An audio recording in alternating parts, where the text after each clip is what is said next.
24 घंटे निगाह रखते हैं।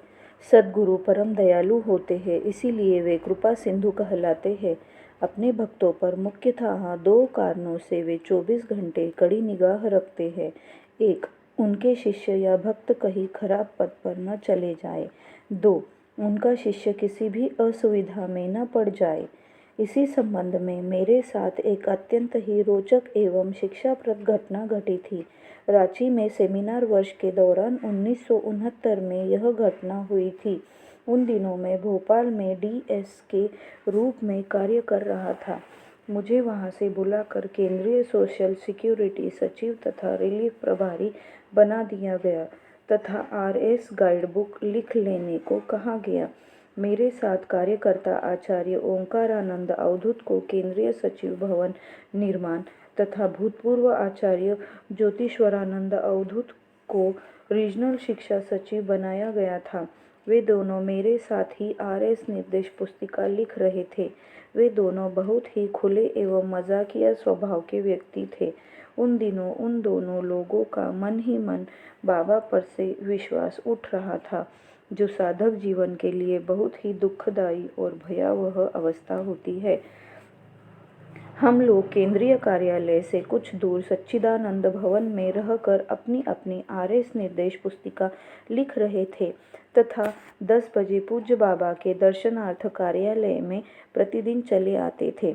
लेकिन ये दोनों प्रतिदिन उसी समय भोजन करने के लिए चुरू होटल चले जाते थे तथा भोजन करके आने के बाद मुझे खाए हुए व्यंजनों का नाम लेकर चिढ़ाने एवं ललचाने की कोशिश करते थे तथा साथ ही साथ उल्हाना देते थे कि तुम कैसे आदमी हो कि हम लोगों का खाने में साथ नहीं देते हो। उन लोगों का 8-10 दिन तक लगातार यही क्रम चलता रहा। एक दिन वे दोनों लोग जोर करके रिक्शा में बैठा कर मुझे भी चुरू होटल ले गए। मैं अपराध बोध की भावना अपने मन में रखते हुए अनमाने मन से उनके साथ चला गया तथा उन दोनों के साथ भोजन किया। हम लोग जब भोजन करके केंद्रीय कार्यालय की ओर जा रहे थे तो उस समय आचार्य विजयानंद अवधूत हम लोगों की खोज में महावीर चौक की ओर जा रहे थे। हम लोगों को देखते ही वे जोर से चिल्ला उठे कि जागृति में बैठकर बाबा तुम लोगों की प्रतीक्षा कर रहे हैं। तुम लोगों की खोज में बहुत से कार्यकर्ता चारों ओर गए हुए हैं।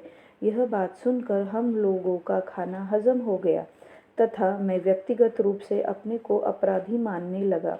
दोपहर के 2 बजे थे। पूज्य बाबा रांची जागृति के कमरे में बैठकर हम लोगों के आने की प्रतीक्षा कर रहे थे। हम तीनों ने एक साथ कमरे में प्रवेश कर पूज्य बाबा को साष्टांग प्रणाम किया। मैं बीच में बैठा हुआ था। पूज्य बाबा दाहिनी तरफ बैठे हुए आचार्य ज्योतिश्वरानंद अवधूत पर गरज उठे, तुम कार्यालय के समय में कहाँ चले गए थे? उन्होंने तुरंत ही उत्तर दिया, बाबा मैं ज़रूरी काम से शहर चला गया था। पूज्य बाबा ने उनकी गलती पकड़ते हुए पुनः कहा, अगर ज़रूरी काम ही था तो कार्यालय सचिव से पूछकर क्यों नहीं गए? उन्होंने सकपका कर उत्तर दिया, बाबा गलती हो गई। मैं मन ही मन सोच रहा था कि अगर पूज्य बाबा ने मुझसे पूछा तो मैं सच सच बता दूंगा, परंतु बाबा ने मुझसे पूछा ही नहीं और आचार्य ओंकारानंद अवधूत से पूछने लगे, तुम कहाँ थे? वह भी पूज्य बाबा से सफ़ेद झूठ बोला। वे दोनों गुरु को धोखा देने की कोशिश कर रहे थे, जो खुद अंतर्यामी है एवं सब कुछ जानते हैं।